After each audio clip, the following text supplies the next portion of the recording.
સમાચારની શરૂઆત કરીએ।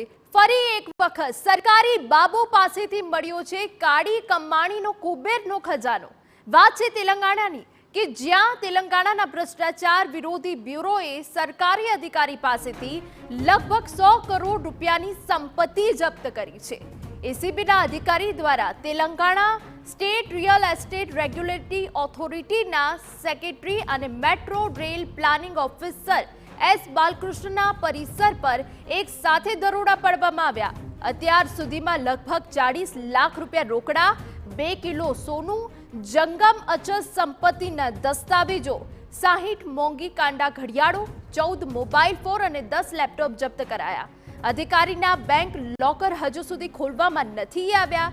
એસીબીએ ઓછામાં ઓછી 4 બેંકોમાં લોકરની ઓળખ કરી છે।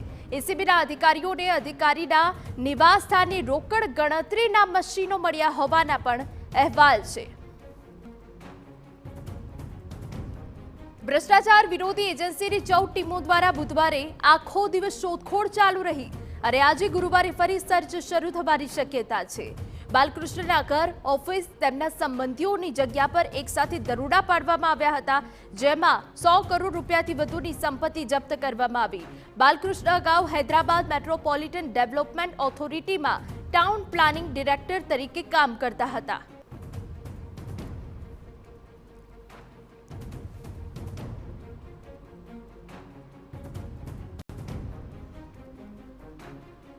તો દરોડામાં 100 કરોડ રૂપિયાની સંપત્તિ મળી આવી છે। તમને જણાવી દઈએ કે 40 લાખ રોકડા, 2 કિલો સોનું જપ્ત કરાયું છે, 10 લેપટોપ જપ્ત કરવામાં આવ્યા છે, મોબાઈલ ફોન જપ્ત કરવામાં આવ્યા છે। બેંક લોકરને હજુ સુધી ખોલવામાં નથી આવ્યા, પરંતુ તેમાંથી પણ બેનામી સંપત્તિ મળી શકે છે, જો કે દસ્તાવેજો પણ જપ્ત કરાયા છે। અરે વિગતો મળી રહી છે, તે માટે નોટો ગણવાના મશીન મંગાવવા પડ્યા છે। અધિકારીના ઘરેથી રોકડ ગણતરીના મશીનો પણ મળી આવ્યા હોવાની વિગત છે। તો હાલ એ દ્રશ્યો અમે તમને બતાવી રહ્યા છે કે જ્યાં આ દરોડામાં 100 કરોડ રૂપિયાની સંપત્તિ ઉજાગર થઈ છે।